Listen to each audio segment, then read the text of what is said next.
I think the Texans might give the Titans a run for their money this week. But Game of the week for me. Game of the game week. of the week. Game of the week. It feels like I didn't even try to do that, but we just stumbled across it. So yeah, you told me you got Titans Texans circled this week, and it's not because you think Derrick Henry's going to go for $150 and 3 tuds. This game's got a special place in your heart, Luke. Let's tell the people why. Yeah, this is a sentimental one for me. I'm going to be watching like a hawk, dude. I'm going to be watching like a hawk. And anyone who's listening right here, I want you to take a quick moment and just try and put yourself in this guy's shoes, man. A very close friend of mine, Jordan Roos, I met in Seattle. We're going to get the reel of Jordan Roos in this. Don't play it yet. Jordan Roos is an offensive lineman, and he's an offensive guard. He went to Purdue. He was undrafted, came to Seattle in 2017. He showed up. You'll see a photo of him in a sec, what makes it even better. For those of you who aren't watching live, go on Instagram and type in Creature Man. And that is his IG handle.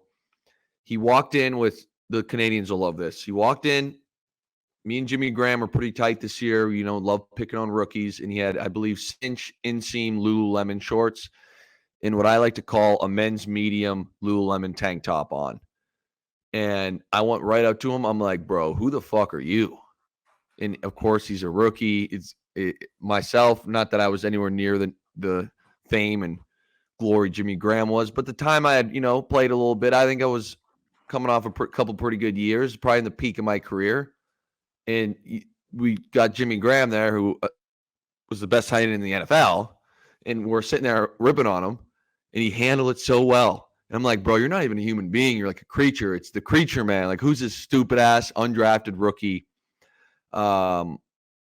Play the reel, and then I'll tell you why this game is very important to me, and I'm watching it. I hope that some people can get some inspiration. Here's Jordan Roos, the Creature Man himself, from Salina, Texas, then went to Purdue. There he is. That's a pregame fit for the Creature Man there. Absolute legend. It's going to keep going. What else we got? I got a feeling there's more coming. Oh, there we go. This is at his wedding. This is at the post the ceremony, whatever the after party is. You got myself and Jimmy Graham stood in his wedding. Yeah, his wedding. Cowboy had his own wedding. Yeah, legend. You should have seen the full fit when the ceremony had the shades on, the jacket. It was iconic. I mean, the guy, he's a legend, bro. You look bulky in this picture. Yeah. You look like you're. That was true wide tight end. Oh, here are the boys getting ready again. We were a little yin and yang. As far as our style, our swagger goes. But a close friend of mine, and I'll tell you a couple funny stories about him in a sec. But going on to why I want to watch this game, and not that this is this type of podcast, it's maybe not the inspirational podcast, but we're gonna go there today. We're gonna go there, Luke. You're gonna let me go there. Let's do it. Jordan Roos has been in the NFL for 6 years. He was an undrafted free agent, made our team at a camp. And this was back when you could still do a wedge. So he eventually was on our P squad and then was activated to be on the kickoff return team as a wedge guy. He wore a T-bar face mask. That was in 2017. Yeah, I said it. Okay. He played practice squad up and down. I think he's been released 8 times in 6 years. Was released from Seattle on some wild shit. Not anything he did, just number game.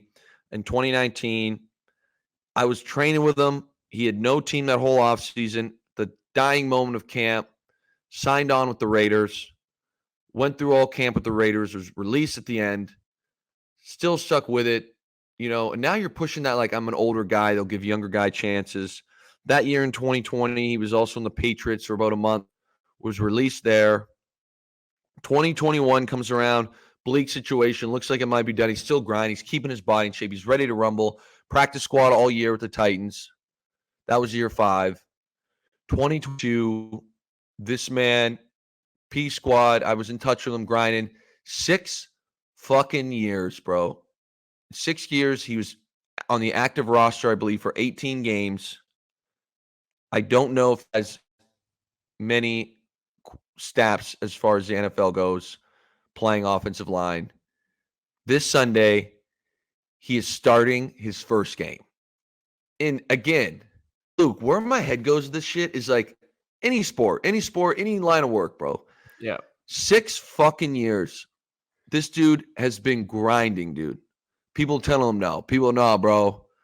P squad guy, grunt work, working hard as shit. Young guys coming in every year trying to take his job. He's got to compete every single day, every single fucking day, 6 years, not knowing what team he's going to be on next year. He got married, as we just talked about. He's got a kid in that time frame. Like the mental fortitude to come in here and now after 6 years, start an NFL game on Sunday. I couldn't be more excited for him. You know, I don't know if I know a more deserving guy, and I'm going to be watching my boy, bro. I think it's, again, just his whole journey, even coming from Salina, Texas, dude. You're kind of in the mecca of football as far as Texas. And Purdue's obviously a big school, but it's like, how come Texas didn't offer him? Texas A&M didn't offer him. You know, he had to go up to fucking Purdue. Wow, you know, they overlooked his ass. Everyone's overlooked his ass, and he just kept his fucking head down and kept working, bro. And we'll get into some funny shit about Roos in a sec. But that's my 2 cents, bro. I'm very excited. Anybody who's a football fan, tune in. Maybe sauce a guy a tweet. Maybe send him a DM. Be like, yo, good luck in your first start. We're pulling for you up in Canada. Yeah, I mean, 6 years, is a long ass time. Man, I just took a look. I was in first year university 6 years ago. That feels like a lifetime ago. So to go through that grind and, like you said, up and down P squads, cut, On the sign, street. cut, On the street for on the some of it. street, to not give up on that dream and to just kind of keep. It's like, okay, I'm gonna be ready. My name's gonna get called. My number's gonna get called. And after 6 years to finally get that, I mean, I'm gonna have to watch it. He's got a fan in me now, and Yeah, that's a bro. cool story. That's pretty cool. It's a cool story. And if you haven't been sold yet, here's a couple off the field things about my guy Jordan Roos. It's just electric. He is adamant that the best tasting beer on planet Earth is Bud Light. There is not a better beer. One time we were out, this is in the off season, ordered Coors Light instead of a Bud Light for him and me. And I handed him the Coors Light, and you would have thought I handed him a piece of human fucking shit. And he looked at me and he's like, what's this? And I'm like, oh, you said you wanted a beer. He said, why didn't you get a Bud Light? And I was like, I don't know. Like, I just got a Coors Light, dude. Like, it's the same thing. He explodes. It's the same thing? Are you nuts? Going bizarre. So one of the I mean, Bud Light needs to listen to this shit. This guy's the Mr. Bud Light. And then, I mean, it's insane, dude. He won't drink Coors, nothing else. Next thing I'll say is one of the greatest guys to bring to a restaurant. Because you can imagine, you know, in the off season, sometimes we go to nicer establishments. He refuses to eat anything that is above the palate of maybe a 6-year-old. Oh, and what I mean by that is we could like go this guy. to the nicest steakhouse in Seattle, and he will ask for a hamburger. Nice. But if it's a steakhouse, usually it's a gourmet burger. Yeah. He just wants cheese and ketchup. Yep. I think, Manager Mark, do I have that exact order correct? No lettuce, no tomatoes, no onions, French fries on the side. This guy's got cheese and ketchup hamburger in a Bud Light. What? Don't matter where we are. Does not matter what city we're in. We could be at the nicest establishment or the worst establishment in town. This guy eats plain hamburgers or / cheeseburgers, steak, rice, green beans, I think chicken tenders and French fries. And that's it. That's it. And he's starting games in the NFL, dude. I mean, he can also bench probably close to 600 pounds and squat more. So that's another reason why he's. When we were in Seattle, the coaches would ask him to stop max benching every single week. Like, dude, can you just stop?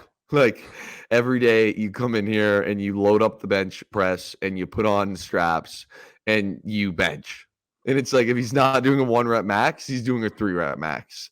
And if it's not a 3 rep max, he's repping out, 315 as many times as he can.